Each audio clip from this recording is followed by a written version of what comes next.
recognize everyone. Don't be dropping the microphone. Sorry. Sorry. We also do special effects. To my left, Teller, and Tim Jenison, Penn, and Farley Ziegler.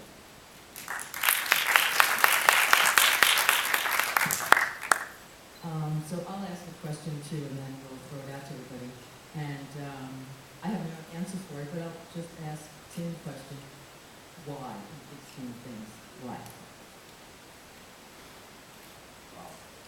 Well, this idea just sort of came to me. I mean, it's funny how our subconscious mind works, but I've been probably thinking about this problem for some 10 years, and how Vermeer with the photograph of it. I mean, there's no cameras. And but it was years later when this idea occurred to me that we could match the colors exactly. So they had theorized that people could trace shapes with the camera obscura. Artists, going back. No, the camera obscura goes back to Egyptian times. But I thought that they could only trace the shapes, but trace the colors. Because Vermeer had that working. There are certain dead giveaways in Vermeer that there's something funny going on. And so the idea occurred to me in the bathtub, and then, like usually, if I get an idea, I write it down, and then I start Googling, and 99 times out of 100, somebody else has already done it, and then I can take it off my to-do list. Well, that didn't happen. I searched for months, started searching in other languages, looking for artists, mirror, comparison, anything I could find. In all these languages, nothing. So that's when I did the experiment competition photo.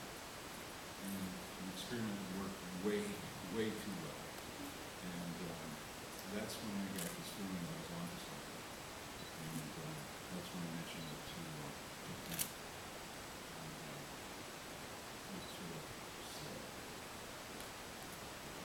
developed some momentum that things that the movie should be made. So for Penn and for Teller, you were basically there from almost the beginning when you really decided to start the project. I came in pretty late. I mean, I came in about 5 years ago talking to Tim. You know, we were just having supper. He'd flown out to hang out with me because I had spent a lot of time working with my children, having been around adults. I wanted to see Tim. He's a good friend from a long time.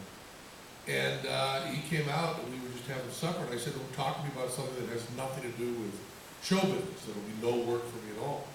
And he said, well, what do you know about Vermeer? And he started telling me some of what you saw in the movie, and also showing me, he carries a video camera with him, showing me video, some of which is in the movie. And my mind was blown. You know, I didn't know much about Vermeer at that point. And then I told him, just stop what you're doing, this has to be a movie. And so I've only been, you've been really thinking about this seriously since 2000. And I came on much later than that. And then after about 6 months or a year or so of monkeying around, we brought in Teller and Farley. So we haven't been with Tim since the beginning.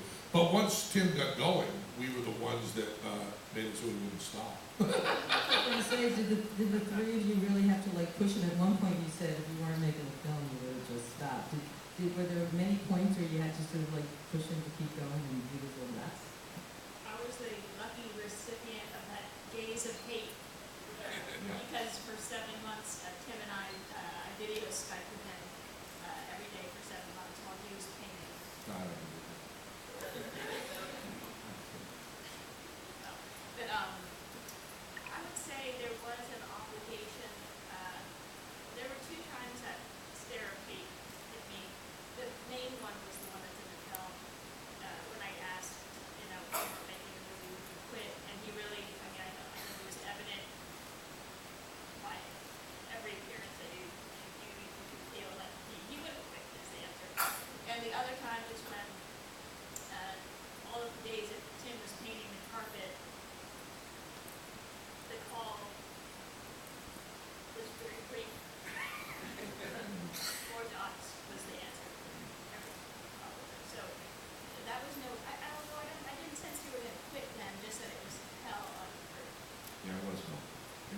But back to what Penn said. The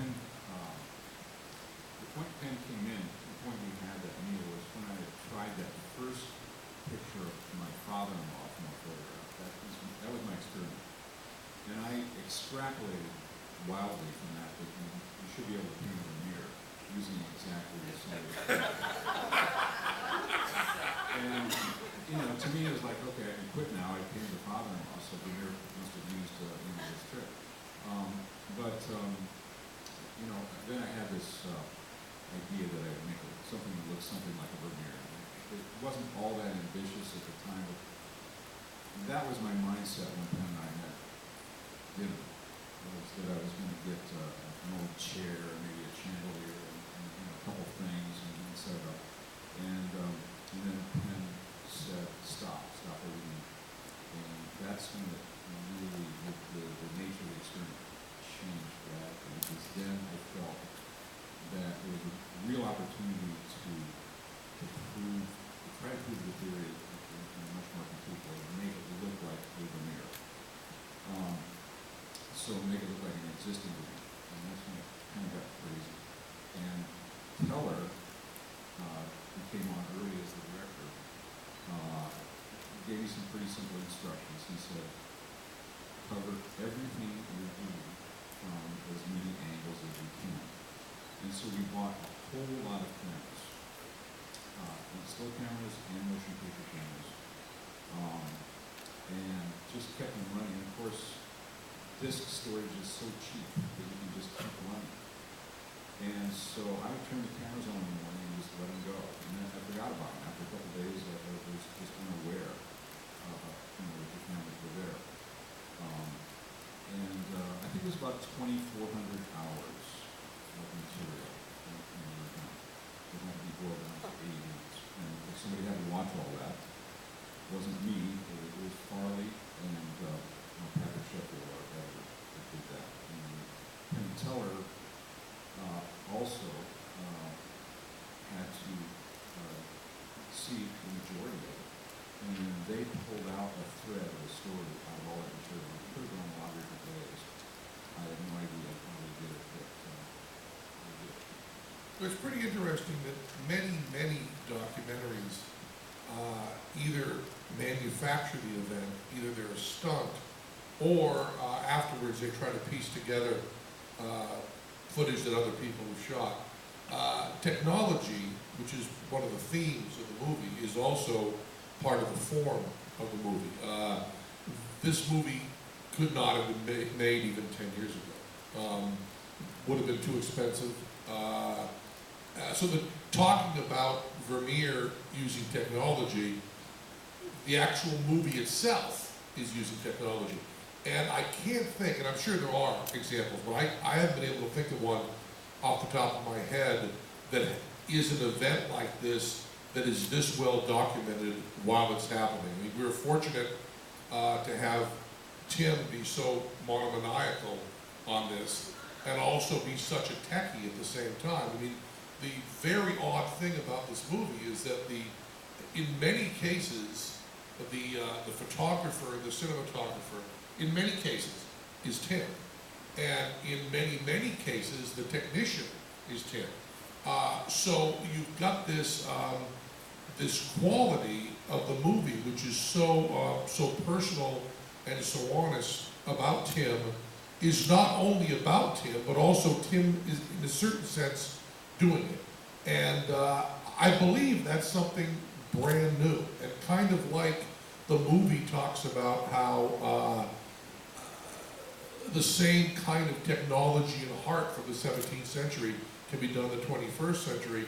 We also have the same kind of passion and focus and love that Tim has can now be covered in a different way. I can't think of another example where you take for granted, we've come to a place in the 21st century where you take for granted that you can have an event that I believe is this important and covered by many times 5 cameras. 9. I didn't watch all 9. I had this strange feeling like being watched. Whenever Tim sat down to paint, he had rigged the room. So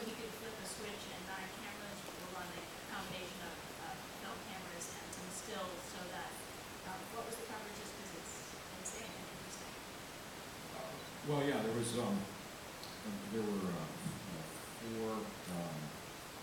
four camcorders shooting high def. There was one red one, there was a red epic, and then there were several Canon 5D Mark IIs that were controlled by a single computer, so they would shoot time lapse. One camera using seconds, and that would all go into the computer automatically. And then at the end of the day, I would have to do the digital imaging technician work, which is what they call the guy that makes sure none of their cables get lost. And then I had to ship them off to 3 different geographic locations due to insurance reasons, and a lot of work to that. I mean, it took a couple hours a day just to do the motion picture part. And the other thing is that Tim, when Penn said this has to be a movie, and Tim went along for the ride, Tim realized that to conduct the experiment for real and impeccably, that every brushstroke had to be documented, as opposed to putting up a 5-minute YouTube video with a VERMEER room. It changed the coverage substantially. And those who are doubtful about what Tim did, they can watch every brushstroke that goes onto that canvas. We have covered from multiple angles. I mean, that's pretty astonishing that you have a painting that complex and that took that long. That there's no time that paint goes on that canvas that we don't have motion pictures of. By the way, I did a calculation based on the number of frames that the actual time the paintbrush was on the canvas, actively painting, was a surprisingly small number. It was 220 hours. But the actual painting, it took 7 months to do that. That tells you a lot about Tim, doesn't it? That he counted. Do we have mics for people? Great, let's go to that person in the back there, in the middle. Yeah, he's standing up. Thank you so much. I'm so curious about something that wasn't covered in the film, because you went to such lengths to recreate exactly all the same things around making a painting, and you wanted to do it in natural light, but San Antonio is not the same latitude as Holland, and also it took over 4 months. So was there any thought about the quality of light and how many hours of natural light and what were the best ones? Yes, and there are scores of things just like that that have been left out of this film because it would have been, a 20-hour film. People have written about the Dutch light and that somehow had an importance in the Dutch golden age of art. And of course, Delft is a charming city, and it has canals running through it, and the light shines off the canals, and so on and so forth. So I did go to Holland. I went to all the places where Vermeer probably painted. I took panoramic pictures, HDRI pictures, which could record the absolute amount of light all the way around the sky. I ran a computer simulation of the way the sun travels through the sky at various latitudes, compared Delft to San Antonio. I aligned the compass heading of the building that I rented to one that was the same compass heading as Vermeer's. I was able to prove that the sun would actually enter those north windows in Vermeer's house, something nobody knew. But late in the summer, late in the afternoon, the sun comes straight in those windows because they are not facing exactly north, they're north and northwest. So I compared, I have all those HDRI panoramic shots taken throughout Delft, and I also did a time-lapse camera, a fisheye lens during the entire painting. Once every 10 seconds, takes a picture of the sky, the San Antonio sky, with all the data as to the lens settings and shutter speed, so that you can actually calculate the brightness of the sun. I did some very simple experiments which a sane person would do, of taking a light meter. And there's no difference between Dutch light and San Antonio light, as it turns out. And I will just say, you don't fuck with Shady, because Shady will fucking kill you. I think that was probably the last question, wasn't it? I'm glad we got that straight down. Yeah, down here. Yeah, right here.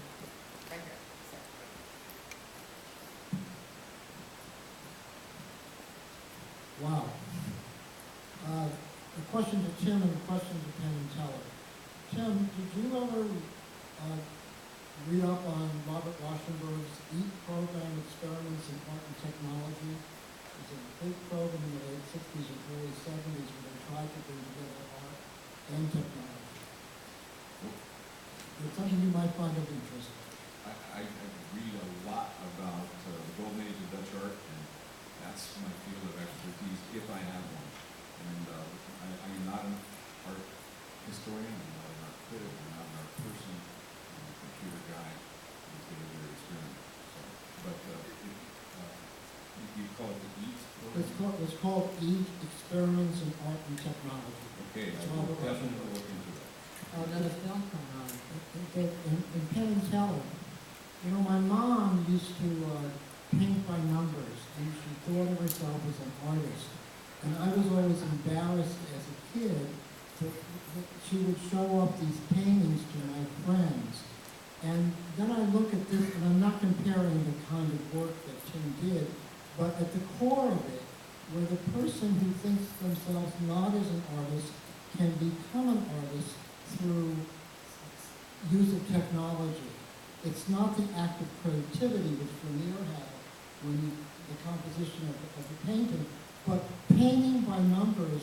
And what Tim has done in this new age, is there any correlation in your mind? You're kind of asking a question about magic, and that is, does it matter how it's done? Andy Warhol said, art is whatever you can get away with. And I think technology is a word we have to define properly. Paint is technology. Brushes are technology. Canvas is technology.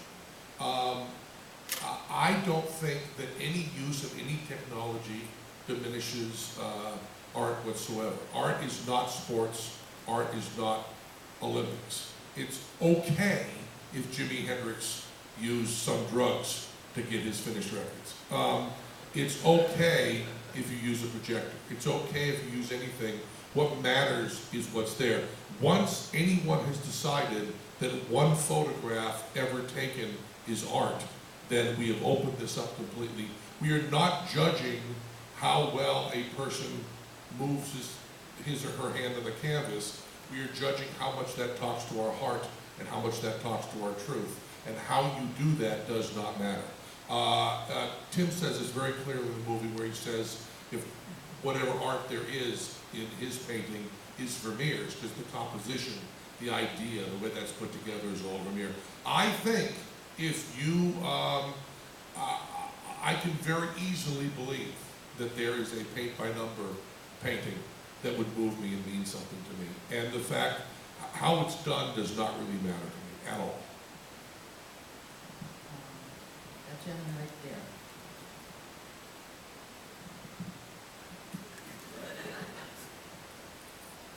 Now that you've mastered this Vermeer form of painting, are you just going to go on and do something else? You've got a great technique in hand. What are your thoughts about doing it again? We'll have a sequel, Son of Vermeer, whatever you want to call it. I am interested in this topic, and I have been for 10 years. I don't honestly feel like making a painting again, to be totally frank. But that could change. I'm not sure, but there's a lot more I'd like to find out about this topic, and I'm doing it now. I've been researching this for almost a decade. And I'm looking specifically for how this idea, where it started and how it moved through the art world. There's certainly a lot of evidence that other artists knew of this basic idea. And I'd like to find out who invented it and who told who not how to do it.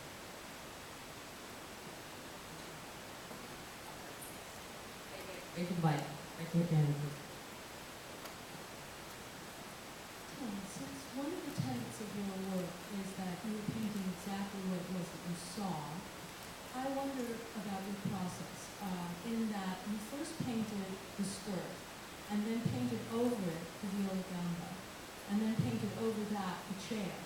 how did that evolve? Did you keep adding elements to the original that you were looking at, or what?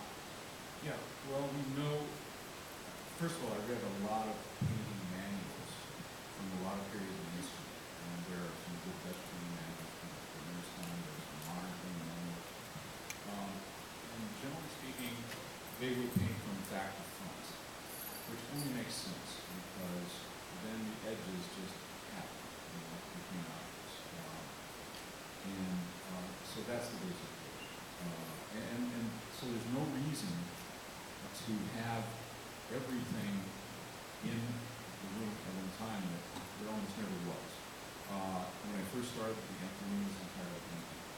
The mirror was on the wall, and that painting was on the wall, and the rest of the room was empty, and that's what I painted. Just to follow up, in the original painting, has that ever been x-rayed, and is there evidence in that painting that different layers moving forward existed, or is that something that you haven't been able to investigate? Yeah, the painting has been x-rayed. I can't speak, because I don't remember, to which, whether he painted the entire Villa de Gamba, for example. I don't think so. Although there is evidence that he painted only part of the harpsichord. That he only painted the part to the left of the girl. And then then the girl was painted. And then there's some more harpsichord to the right. And the harpsichord to the right doesn't match at all the rest of the harpsichord. Different colors of paint. Very, very, very different patterns. Here's the lid of the harpsichord has a Latin motto on it. And the Latin motto doesn't come out in the right place if you extend it to the harpsichord across. And the harpsichord is something like 77 inches across if you measure it using the scale of painting. And they didn't make them in that size. They made them about, I think, 66 inches long. And so he fudged the right hand side of the harpsichord. So that's an example of this sort of piecework that we do. We only bring in one thing at a time. For example, my daughter Claire posed as the young lady. And she was never in the studio at the same time as the older gentleman, which is a darn good thing in my book.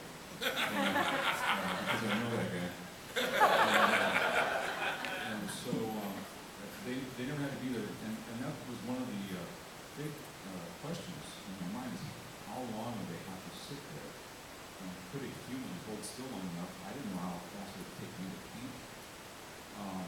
But it turns out it was quite tolerable. Claire had to pose for 2 days in 2 sessions that were about 2.5 to 3 hours each. And she had a headrest, which you saw in the picture. And she found it to be strenuous, but not impossible. And so I found it very stressful to paint my daughter and Graham, the gentleman, because I knew they were suffering up there, and I painted very, very fast. I painted as fast as I could, and some of the roughest brush work on all of them. Can I just say, note that Tim just called it a headrest, so we know it's a head clamp.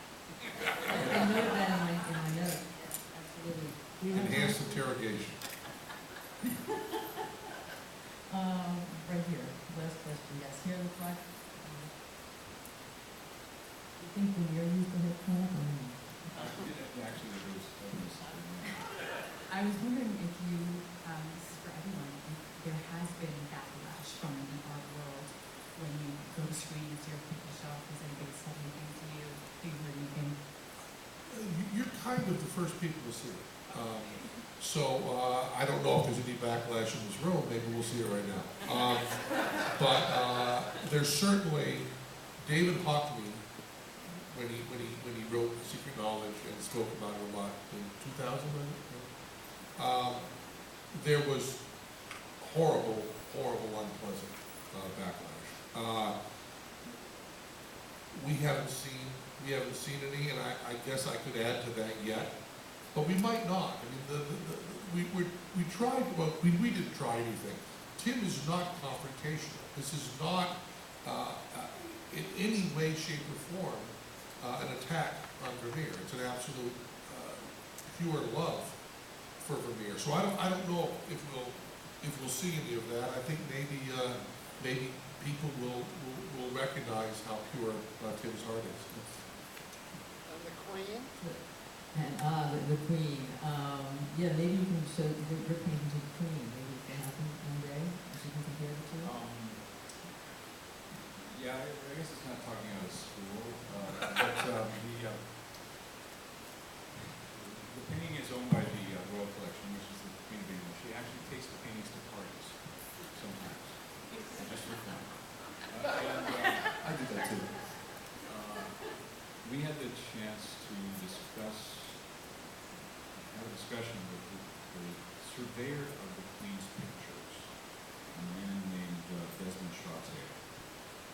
And we were trying to talk him into scanning the picture for us at high resolution with scientific scanning. And in the process, I told him about my experiment. I just completed the picture. And, I didn't know what to expect from this, maybe the most important man in art in England. But he started leaning forward. He didn't say anything, and I thought he was going to take a nap for a while. And then he said, "You did what?" And he understood everything I told him. He's an expert on optics. He's done a lot of camera obscura experience himself. He says, "Where is the painting now?" And I said, "It's over at the hotel." He said, "Can we go and see it?" And so Desmond and Farley and I went to the hotel, and he looked at it and stared at it and didn't say much. And he said, "I have some homework to do." And Tim, you said he he understood it the quickest of anybody that was. Yeah, he knew exactly what was going on. Yeah, he was the one. That's unfortunately all we have time for. Thank you, all of you. Thanks for doing this. Thanks for